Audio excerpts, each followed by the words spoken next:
28 seconds. 27. 26. 25 seconds. 24. 23. 22 seconds. 21 seconds. 20 seconds. 19. 18. 17 seconds. 16. 15 seconds. 14. 13 seconds. 12. 11. 10 seconds. 9. 8. 7. 6. 6 what? Copy. 5 seconds. 3. 2. 1.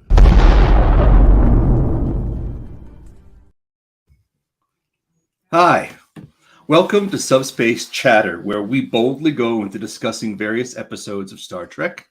Today, we'll be discussing Star Trek Discovery two-parter, Such Sweet Sorrow, parts 1 and 2. Joining us today are a panel of other co-hosts. So can we just go around and introduce ourselves to the viewers? I'll start. Hi, I'm Brad. Hi, I'm Dan, the editor-in-chief of warfactortrack.com and former long-time admin of Memory Alpha. I'm Scott. I'm the host of the YouTube. Sorry. Sorry, Scott, go on. Hi, I'm Scott, the host of the YouTube channel Opinions No One Cares About. And hi, I'm Montalban from the channel The Vault. Well, welcome everyone. Thanks for being here today. We have a series of questions that we'll be answering as we go through. The format's pretty straightforward. We'll just post the question, and everyone will jump on, and we'll see where the responses take us. So to begin, the Such Sweet Sorrow two-parter served as the season finale of Discovery's second season, as well as providing a precedent for the most recent Star Trek show, Star Trek Strange New Worlds. How well do we think this two-parter laid the groundwork for Strange New Worlds? And let's start there. How well do we think it laid the groundwork? Personally, I liked it. I think the introduction of Pike and the cast of characters from the Enterprise in season 2 did a really great job of giving us a glimpse of those characters and balancing some issues that Discovery seemed to have along the way. So I liked it. I think it did a good job. I think possibly that the episodes leading up to this two-parter, though, maybe laid the groundwork a little bit better for Strange New Worlds rather than the two-parter itself, where we saw like the crossover with the cage and him seeing his future and all that stuff has become a kind of like the main plot line, isn't it, of Strange New Worlds and Pike's journey, I suppose. I thought it was cool. I thought it was cool that the Enterprise Bridge was introduced, from what I remember, in the Such Sweet Sorrow two-parter, and before going on to be obviously shown in Strange New World.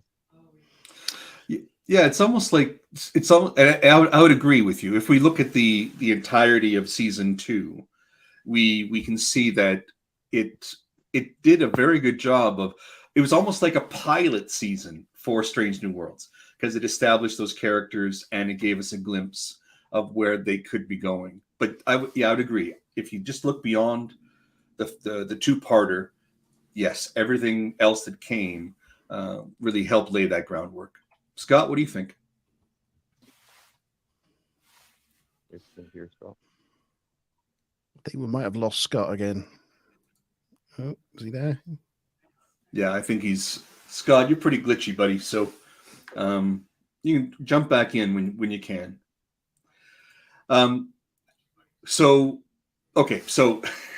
this has been an ongoing conversation on this channel for the entirety of season 1. So the question we have is, given that we see Pike's Peak in Strange New Worlds, does his hairstyle look almost too short in this two-parter, or by extension, season 2 of Discovery? So we'll start with you, Monty. What do you think? Yeah, I think it does. I think it does. Though I think it does grow through the first season of Strange New Worlds, doesn't it? It seems even higher at the end. I don't know. I kind of liken it to there was this like cartoon character in the 1990s called Johnny Bravo. Yeah, right. I don't know if you remember Johnny Bravo, but yeah, he's kind of got this Johnny Bravo thing going on. But yeah, it does get a bit too high, maybe. I don't know. Yeah, you know, I kind of like the salt and pepper that they're allowing the character to have in Strange New Worlds. But looking back on it, I never was a concern or something for me when I saw the character. It was just part of the character. It was just normal hairstyle. But when you look back at at season 2, you definitely think something's missing. Something's wrong. It doesn't look right. Dan, what do you think? Basically the same thing. Yeah. Like, yeah, because it looks so different. Yeah. Yeah, and the style that they're allowing the character to have in Strange New Worlds is I don't know, maybe it's a little more robust. You know, they're allowing him to embrace the age that the character's playing. Was that? What does robust mean? A little more hardy, a little more physically present. Oh, you know. Well, I thought like it's looking this 2-parter. It's being shorter. I thought it was more like formal, and then like more informal. Strange New Worlds. So long. I guess it looks less cartoony in this 2-parter than in Strange New Worlds, but I think you know, it's Star Trek and it's kind of like, you know, modeling itself on TOS in a way. I think a little bit of cartoonish character kind of lends itself well to the genre, really, you know, like with the big sideburns with Spock and all that sort of thing, you know, it's kind of it's got to be a little over the top to be, you know, good. I did notice, just going back to one of the things you said a moment, Dan, that it was like good to see the Enterprise bridge set, and it's the first time we see it in this 2-parter. But one thing that did dawn on me is in Voyager, the Enterprise bridge had a corridor that went around the outside of the consoles. So where the doors to the bridge were actually set further back, and there was corridors that went around the back of the consoles, and they did away with that in Strange New Worlds.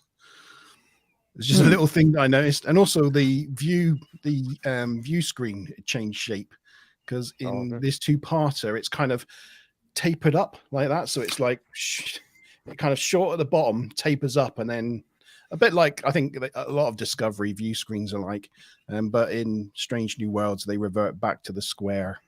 Well, it seemed to me like they basically changed like the entire color palette, like slightly at least, and made the floors less shiny. Yeah, I think they did. Yeah. So Dan, I'm just gonna have to get you to speak up a little bit louder because you're still losing some of your audio at times.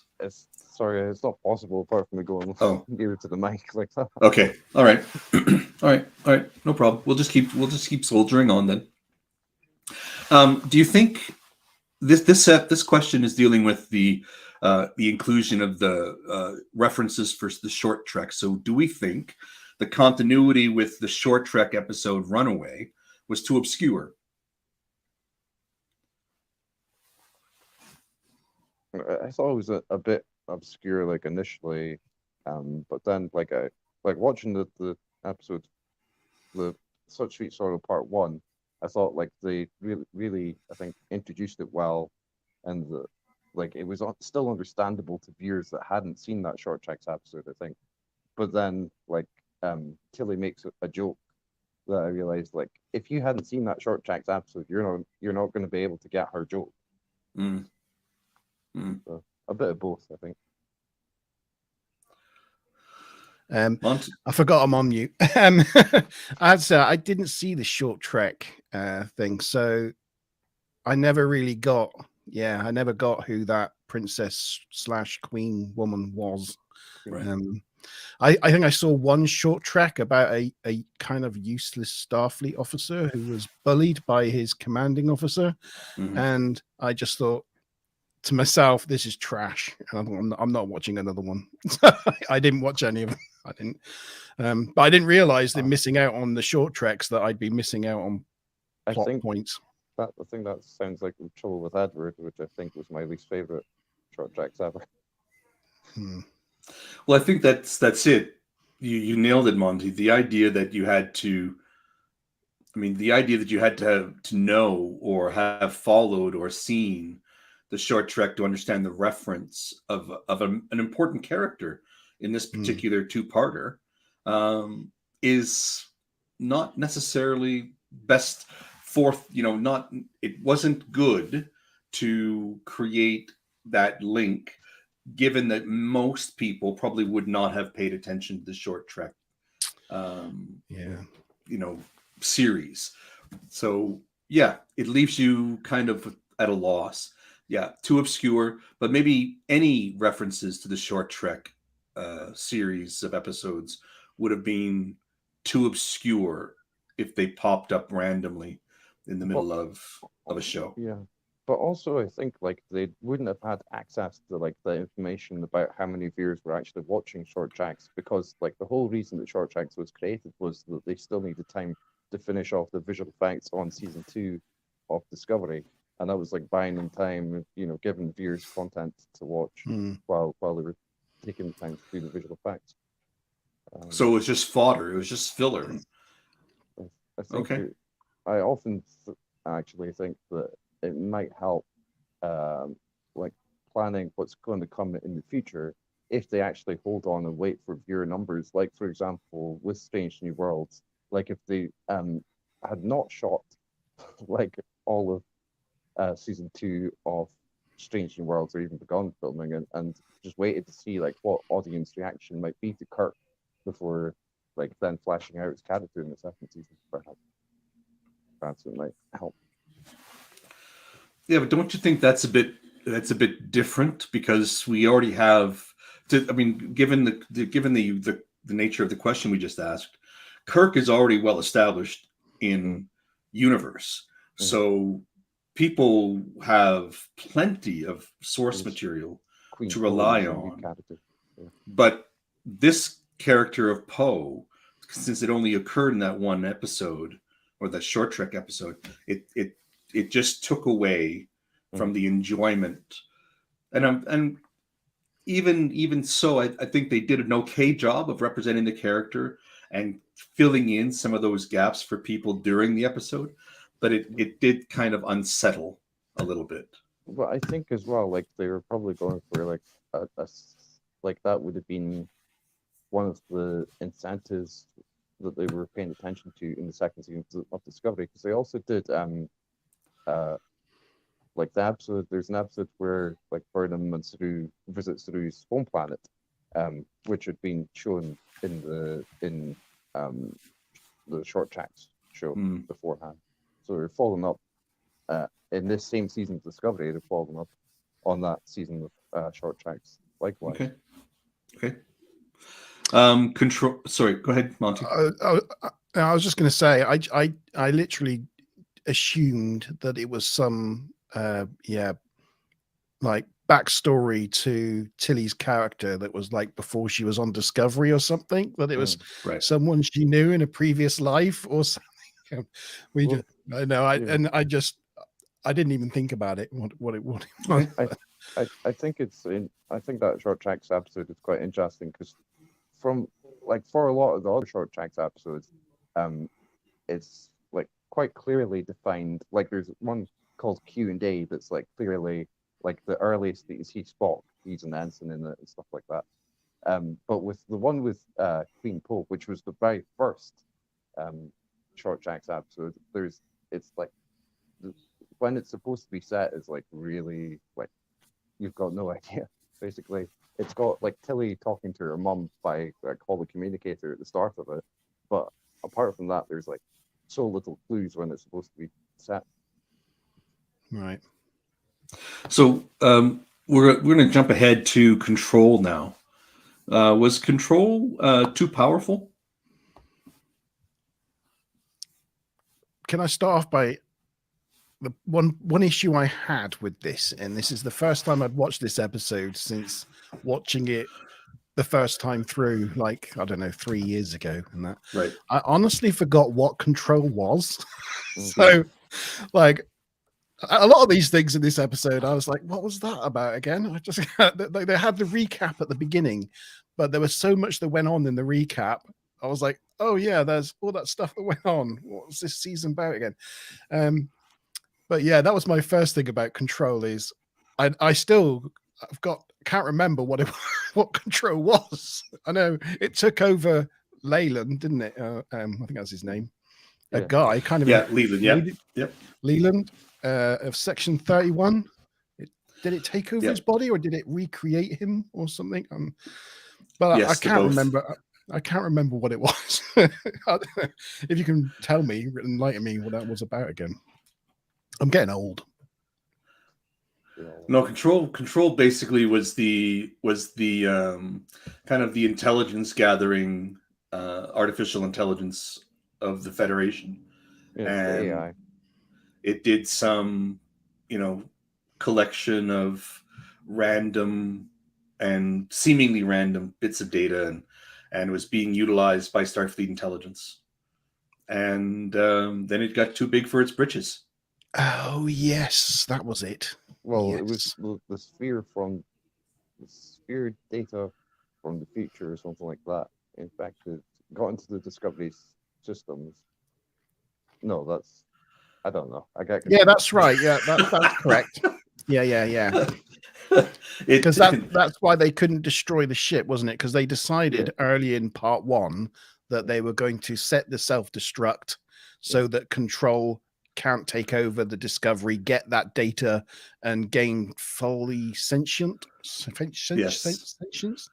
And so they set the auto-destruct. They all go to the Enterprise, and they're all stood on the bridge there, waiting for Discovery to go boom, and it doesn't, because the data on the Discovery is in self-preservation mode, so it's turned it all off. Yeah, so it's the allegory of the dangers of over-reliance on technology. It's the Terminator kind of concept, right, with AI, and it just doesn't end well for the Federation, for Control, and as Control wanted to get more knowledge and gain more sentience and omnipotence, the evil bastard that it was, it kind of caused a lot of problems, as we see. But was it too powerful? For the era, for the time? I don't know, because it was AI. I have no sense of where it could have gone. But I thought in story, it seemed fine. But why would it co-opt and anchor itself completely within one physical entity that can be easily, isolated maybe from the other parts of his body, right? There seemed to be some kind of issues within story that made it easily defeatable, even though it was so powerful. Well, I thought it was, it takes over like Adium, and actually the episodes that's like so much about Adium, I think it's 2 episodes before Such Sweet Sorrow Part 1, if I remember right. Can't remember. But I thought like it was cool in that like it took over Adium, basically like infested Leland with nanobots, like faked records, holographic records of Spock having killed Starfleet officers and stuff that. Yeah, it seemed to have a lot of power, and there were some kind of in-story things that were confusing or odd, the choices that they made for the narrative. Also interesting, like thinking back on it and thinking back on Such Sweet Sorrow Part 2, where Leland's like facing off with Giorgio, I think it is.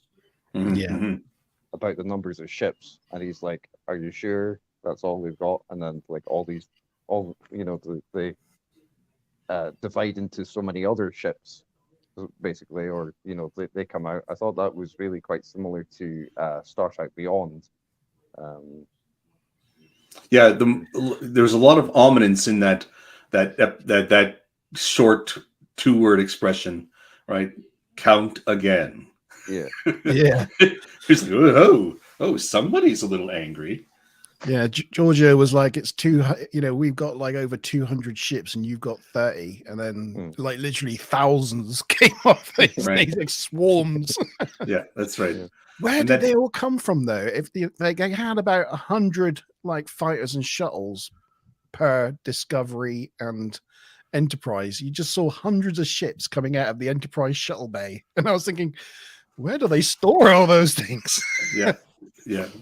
But It things was like that, epic like, space battle. I think it's really interesting to find out, like,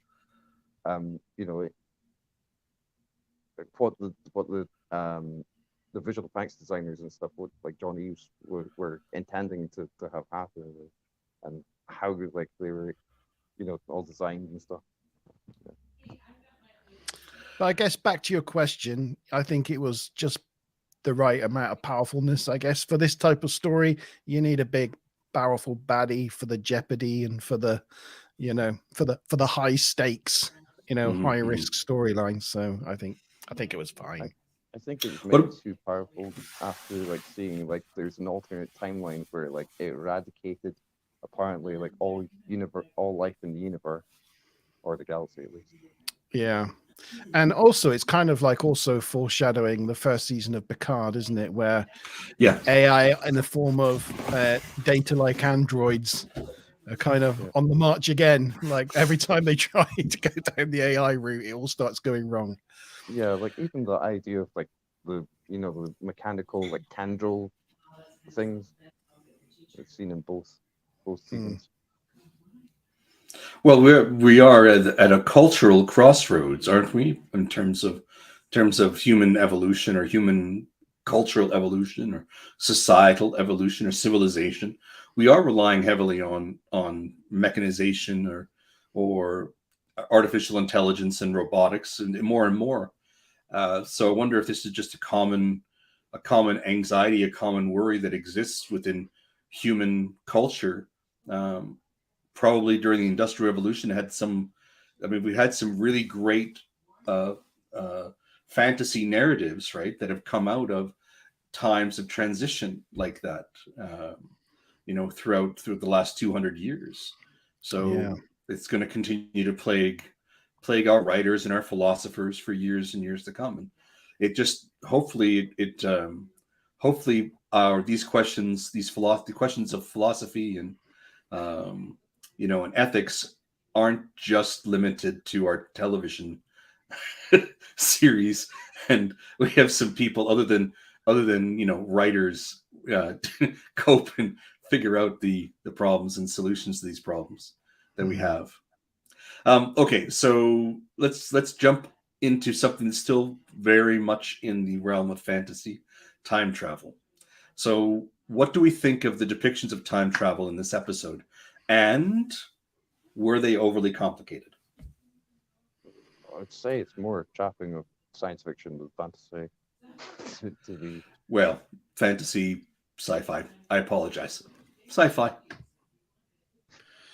But, yeah, I think it is overly complicated because, like, I was trying to remember, like, what actually happens with, all of that, and yeah, it's not entirely clear cut. I think it's more clear cut in like season 2, Star Trek Picard, for example.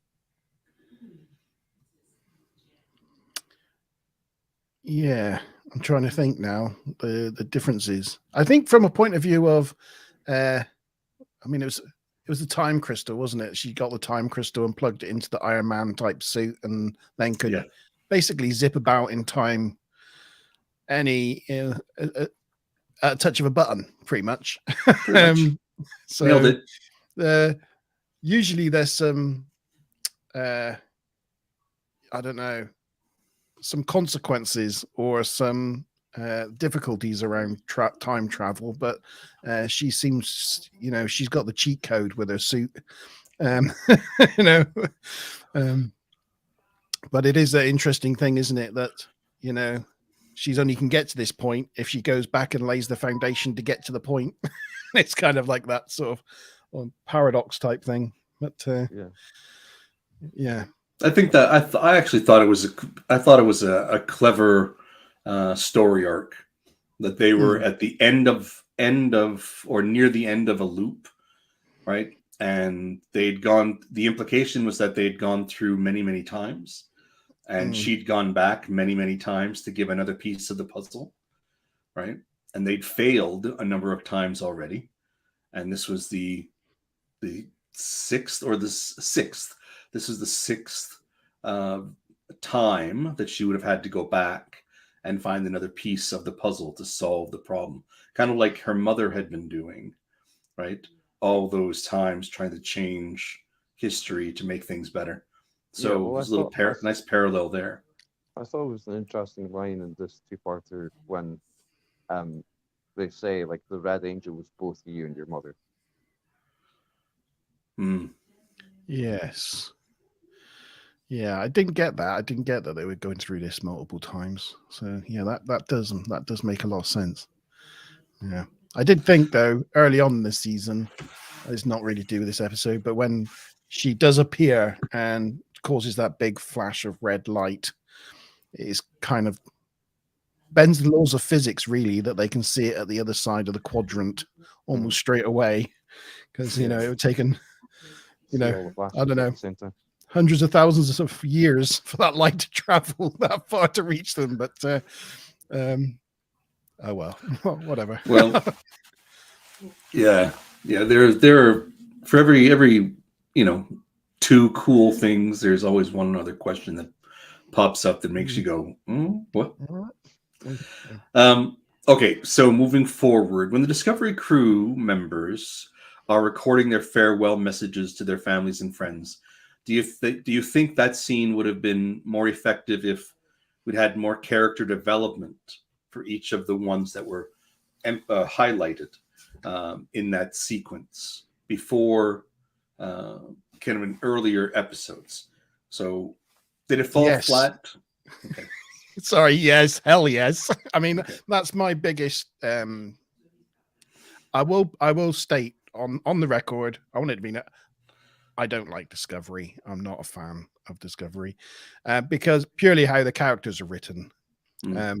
I've made notes. I made notes about this episode today. I got about 6 pages of notes because that's the only way I actually remember anything these days is writing it down. But I had to write, the lady that sits here, or the one with the mouth breathing stuff in her face, or the I don't know any of the characters' names. Even after watching, I don't know how many seasons of it is there, 4 or 5. 4. Like, I still don't know who anything about half the main characters. So when they have these emotional things, you just, I mean, the Orville makes me laugh and it makes me cry, and everything that they go through on that ship, I'm like with them 100%, like in Deep Space Nine and other things, because of the writing of the characters are so in depth and rich, and I just find that's missing in this show, and it leaves me feeling sterile about it. Rant over. I'm off my soapbox.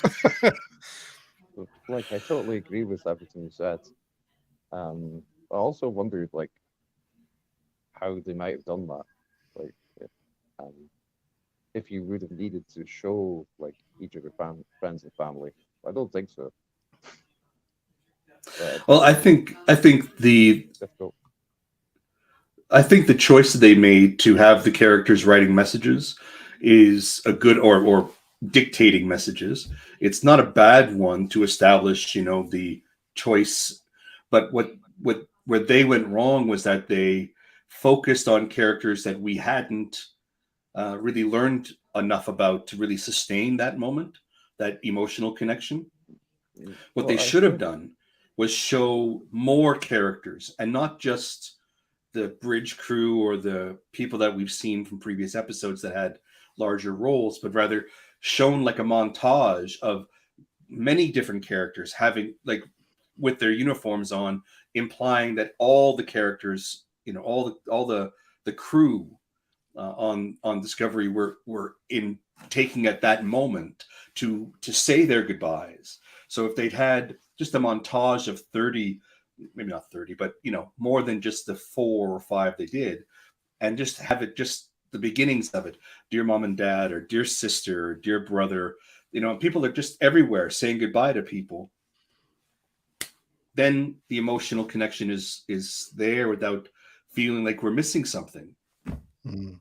But I think it's also like a victim of so not many seasons at that time, and the seasons that there had been, the episode quantity being low.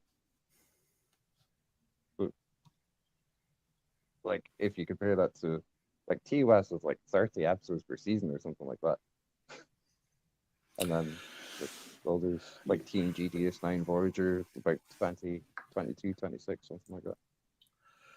Yeah, no, I get what you're saying. Season. I think They there's didn't- more opportunity there to flash out the characters more. Right.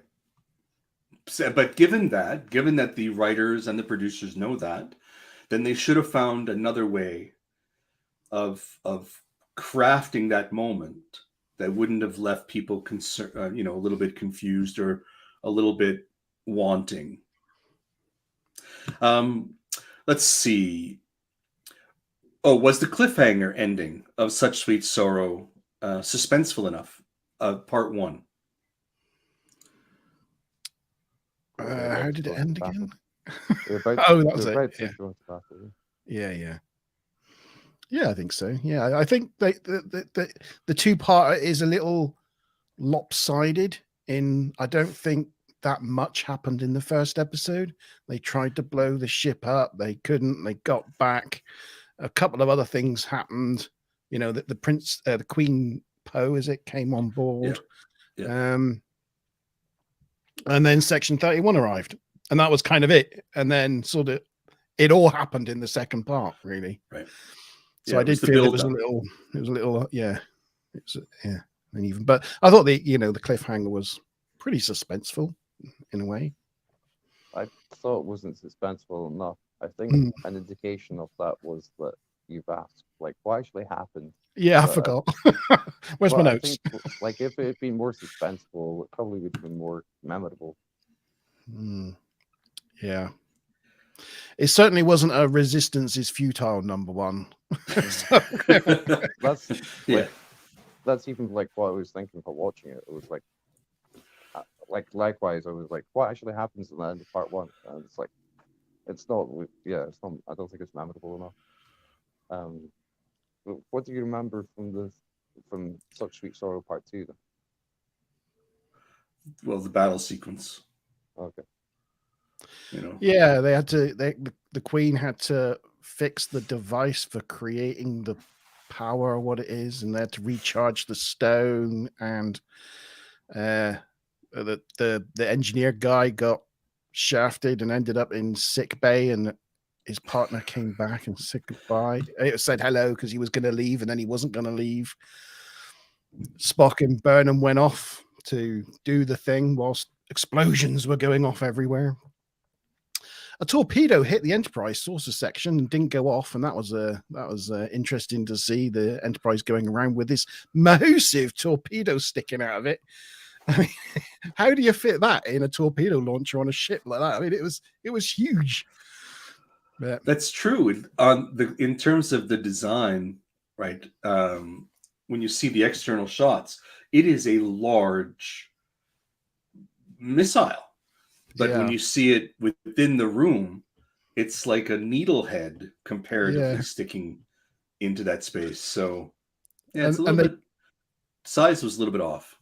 It's breached the shields and the hull and is in a room, but apparently closing the door is enough to shield the entire ship from damage. Even though when it went off, like everybody on the Discovery bridge, which was quite a long way away, all got shook about, like, boom, what was that?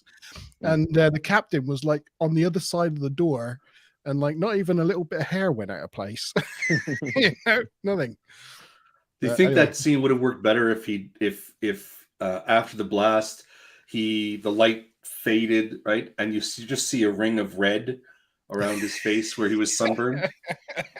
Yeah, that would be Right? good. That might have been it. Yeah, Yeah. yeah, I would have liked that. Yeah, but yeah, Yeah, it did make me laugh. I chuckled at that one.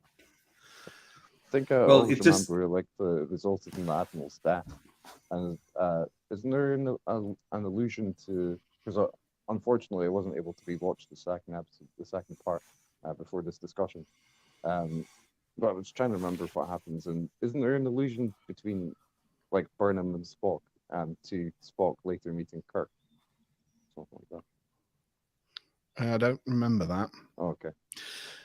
Well, no, yes, what she does. Shocking to know. Basically, when they're saying goodbye, because Spock can't get back to the Discovery because his engine's been wrecked because they got hit by a photon torpedo or something.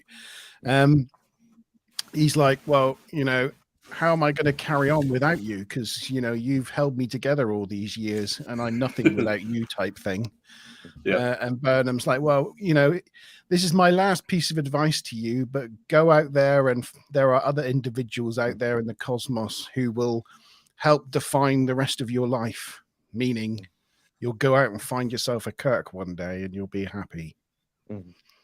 Thank I God she remember- said that, because He would have never may- survived. that may never have happened. No.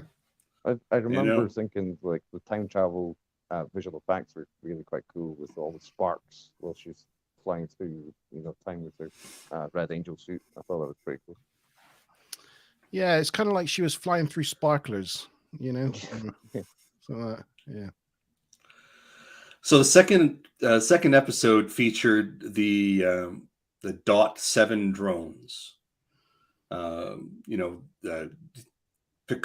Pike says, get them ready in case we need them for repairs. Do you think we'll see them again in Strange New Worlds? Maybe. I hope. Well, I don't know. Yeah, they were a good marketing opportunity, weren't they, for little Dot They 7, were. little Dot 7 toys, or whatever. But yeah, I mean, it's an interesting idea, isn't it? Having robots, automated robots that go out and clean your hull and repair your hull. But it's not referenced at any other point No, in never. in any series. Right? So No. it just seems like an odd.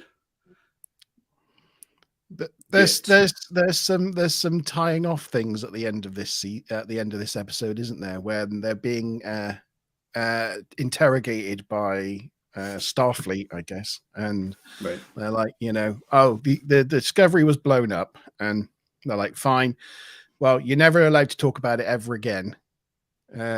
I think Pike at some point right. during the episode says we can't use the holographic projector anymore because I don't know, it could be tampered with or something. So we'll never use holographic communication ever again. We'll never talk about Discovery and any of its things ever again. Didn't happen.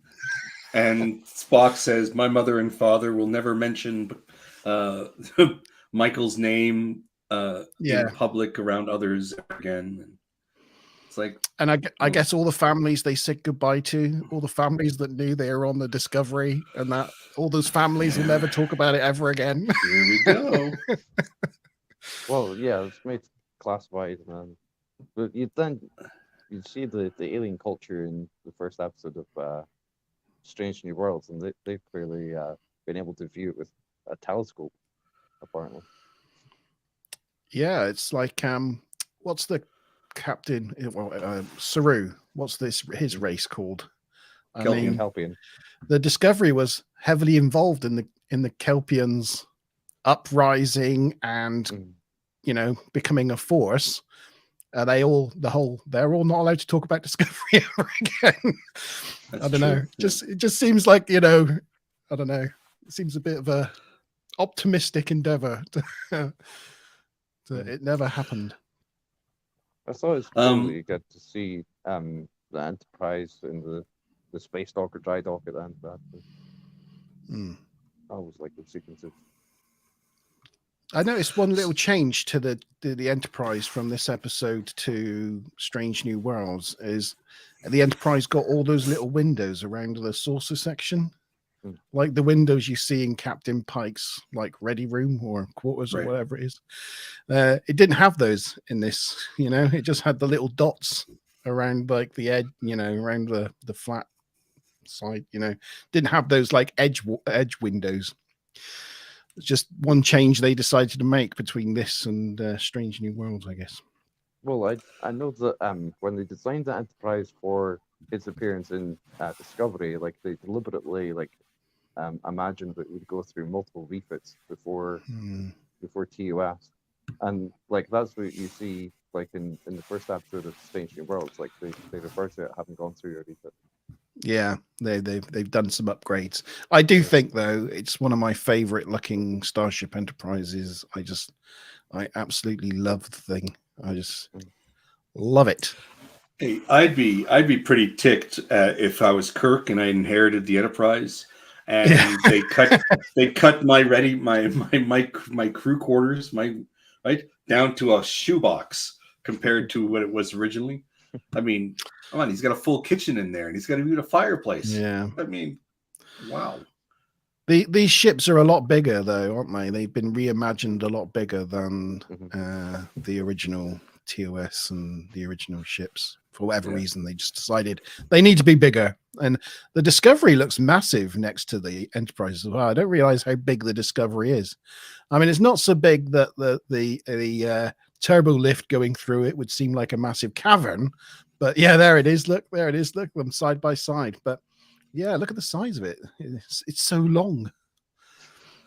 It's like the length of like the Enterprise D or something, But Discovery is only like 3 decks deep versus, so most of its width is used with, space for the crew and all that. While Enterprise is a little bit thicker, a little deeper. Have you ever talked about 2? Have you ever talked about that scene where they show like the turbo lift going through the middle of Discovery, and it's just like it looks like the inside of a Borg cube or something. It's just like miles of empty space, like a city or something. Have you ever talked about that? It's crazy. No, but I think it's been discussed ad nauseum online. Is it? Oh, okay. I wrote a series of articles for the website that I'm editor of, warpfactortrack.com. All right. Just like discussing like design differences that are in Discovery. Is there actually an explanation to it? Because I don't know. I haven't. Not from what I recall. Okay. But you're right. It does look cavernous. Yeah. Apart from like, there's like the explanation of, just like Alex Kurtzman saying, basically like they wanted to, the general explanation of like they felt it was important to update the look of things. They wouldn't have been successful, but I don't know if you watch it, but like Checkyards have got a YouTube channel, and they were saying, I've lost my track of thought now. It's all right. There were 2 moments in this episode involving Pike that I felt were odd. Everything else in the series seemed to be in the season seemed to really line up well with the way Pike was portrayed in the first season of Strange New Worlds. But when Pike is saying something about the Discovery crew and Discovery as they're flying into the void, of the wormhole that's been created, he calls them his family. And I thought that moment rang really hollow for me. I mean, I get what they were saying, but he's only spent a very short time with this crew and a very short time with the people. And while he may have he may have respect for them, maybe even appreciate who they were individually, I thought for him to get to emotionally, right, that character to get to that point of describing them as family seemed very out of place. But kudos to Anson Mount for having done it, believably. But I found that there were some. I thought Discovery in itself was leaning into this very emotional component of the characters' lives, and I thought that was needless. I didn't think that was necessary for the character. Well, I think that's an interesting point. What I was going to say earlier was that the Trek Arts guys were saying that, whereas Alex Kurtzman was saying that if you had like very much like TOS looks nowadays, then it wouldn't be successful. Well, the Trek Arts guys were pointing out that in Enterprise they had like the In a Minute Darkly two-parter that showed like by modern lighting, modern cameras, modern visual effects, etc. The Defiant, another Constitution class ship, looks so much like the Enterprise, and like so many fans like don't have a problem with it as it looks in the In a Minute Darkly two-parter. I think it looks good, really good. And then to go back to the emotionality thing, like I thought about the same sort of subject when Burnham's about to leave, and she's like to the crew, she was like, "I love you," like all. Yeah. Of you. And I thought, like, is that really appropriate from like a professional aspect of serving aboard the ship? It's a mark of Alex Kurtzman's writing style that he has to have the characters tell their emotions rather than act their emotions. So in Discovery, they spend a lot of their time in episodes going around telling each other, "You're the best engineer I've ever worked with," or "You're the best doctor," or "You're my bestest friend," or "This is the best damn crew in the galaxy," or whereas in, I think, more superior type sci-fi shows, they would just have the crew demonstrating they're the best crew, or you'd see the interrelationship between these two characters would tell you that they're best friends. But he doesn't know how to write that, because I think he's maybe a difficult guy, or he doesn't get emotions properly, so he just has them tell each other all the time what he wants them to be feeling. And I think, it's just a problem with Alex Kurtzman's writing style that I had throughout the whole of Discovery. And that was two key examples of it there. Her telling the crew she loves them. We should see by her actions that she obviously loves her crew. We don't need to be told it. It wouldn't be appropriate for a captain. Can you imagine Picard standing up in front of the Enterprise D crew and going, "I love you all"? Well, he might do that in Picard, to be fair, but that's written by Kurtzman again. So and he's not serving in Starfleet for much of that. No. Well, it kind of is. It kind of is, isn't he? He's still got his uniform on at the beginning of season 2. Yeah, in season 2. I was thinking about season 1. Yeah. And the other thing I wanted to point out while we're talking about Discovery is the strength. One of the strengths of the relationships that they were attempting to create outside of the turmoil that Giorgio and Burnham faced in the first season, and the anxiety and all the rest that caused that relationship, and the Terran Emperor, and how that's plays with that relationship, that kind of connection. It had to be Stamets and the Doctor, right? Those two actors portrayed that relationship, I thought, was and regardless of Kurtzman's writing, I think the way that we were given a glimpse of those characters, and that commitment that they had toward each other was really well done for the times that we are living through now.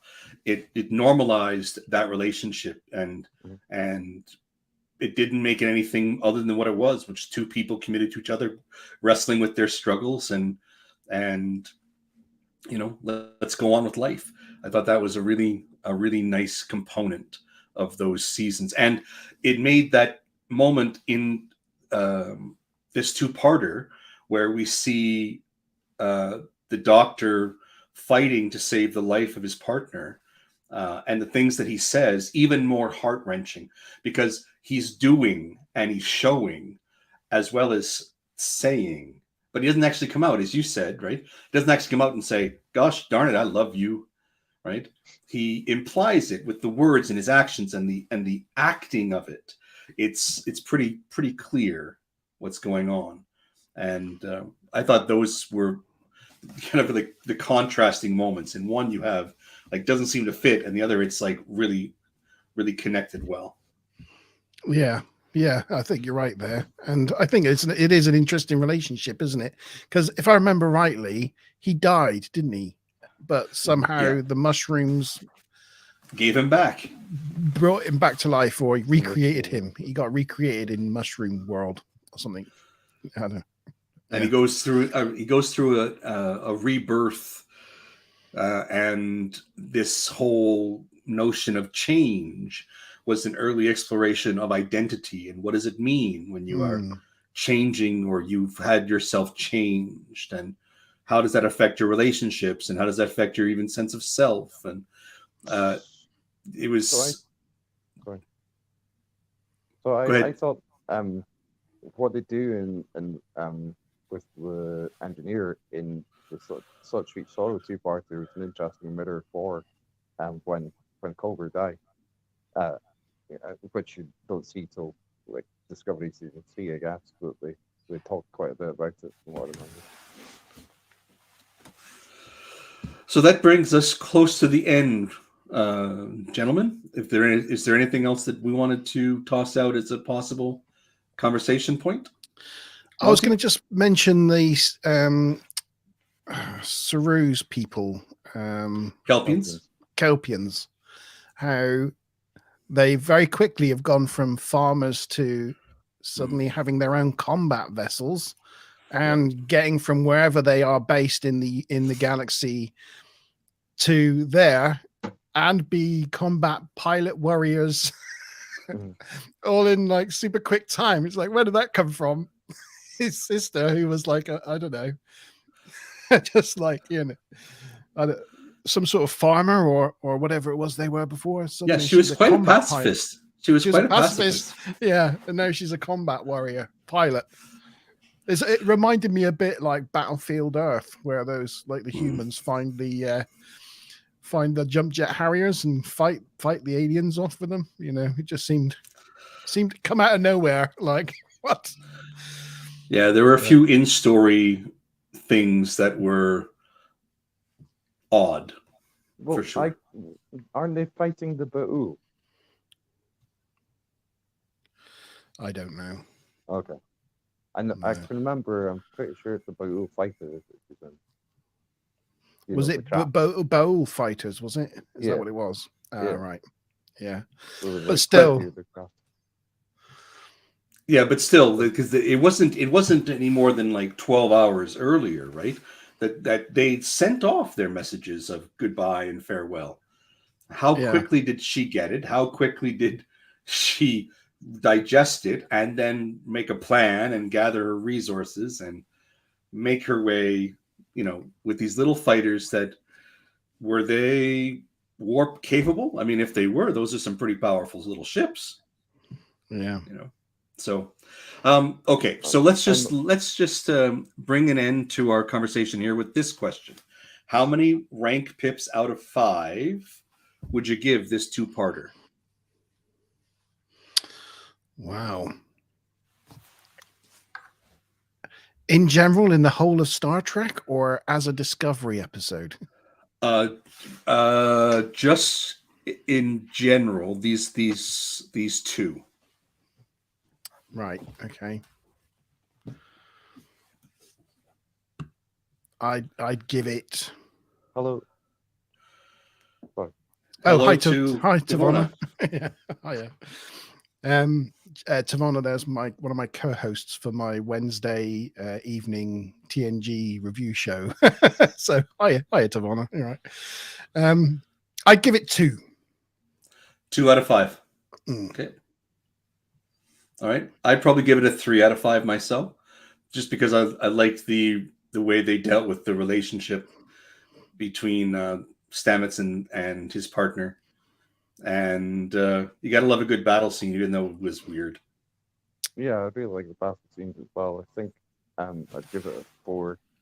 I was thinking earlier about how like, to me, like when you see the interaction between Giorgio, even though she's the Empress, and I quite like the fact that, you know, there's reference to, you know, there's that small moment between her and Pike in the transporter room, and she's like, I'm from the Terran Empire, from the Mirror Universe, and he's like, which Mirror Universe?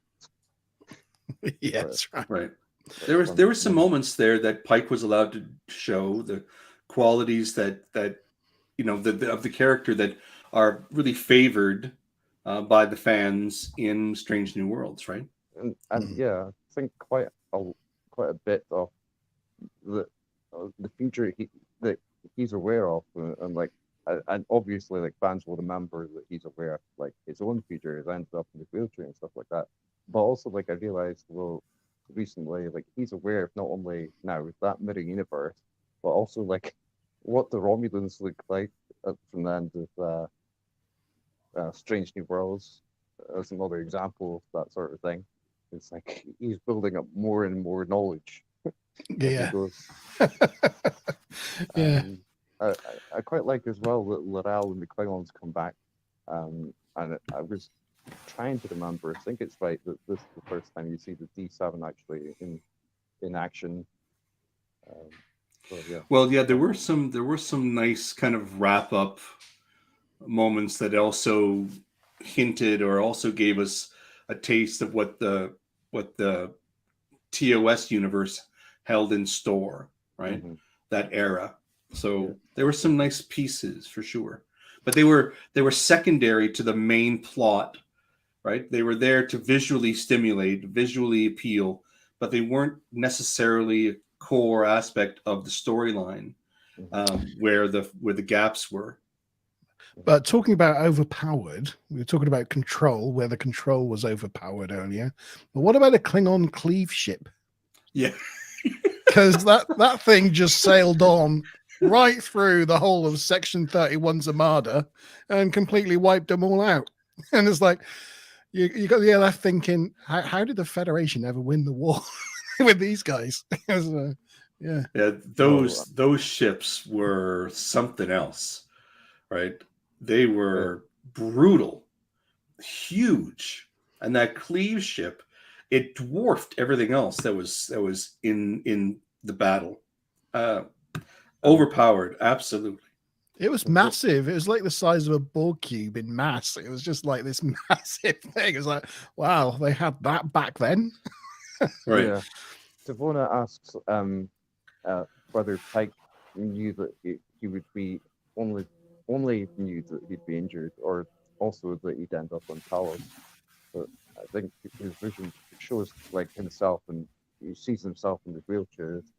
It's disfigured appearance and sees the accident. But I don't think he necessarily knows where he'll end up in Talos. No, that's right. He knows the accident's going to happen, and that's going to happen to him, but he doesn't know his ultimate fate, I guess. Yeah, that's right. Can we just talk about one last thing? So absolutely. On my mind, the ending, right? So, as Burnham is leading the Discovery to 930 years into the future, before they get to the event horizon, Giorgio defeats Control in the spore drive. Doesn't that then negate the whole purpose of them going 930 years into the future? If Giorgio's already solved their problem, couldn't they just gone, actually, stop, whoa, everyone, let's not go. But there's something about if they remain then Control always wins or something like that. Oh, Well, and there's no guarantee that all of Control, right, is there's no backup copy. I mean, who knows? You remove it from the collective knowledge of the sphere from I guess that era, and there's no danger, or the danger is put 930 years into the future. You're kicking the can down the road. Down the road. Right. It's their problem now. That's right. That's classic. Tell the story and then make it someone else's problem later. Yeah, it just seemed a very drastic solution when it's on the face of it. They've now solved their critical problem. Well, and as you brought up earlier, right?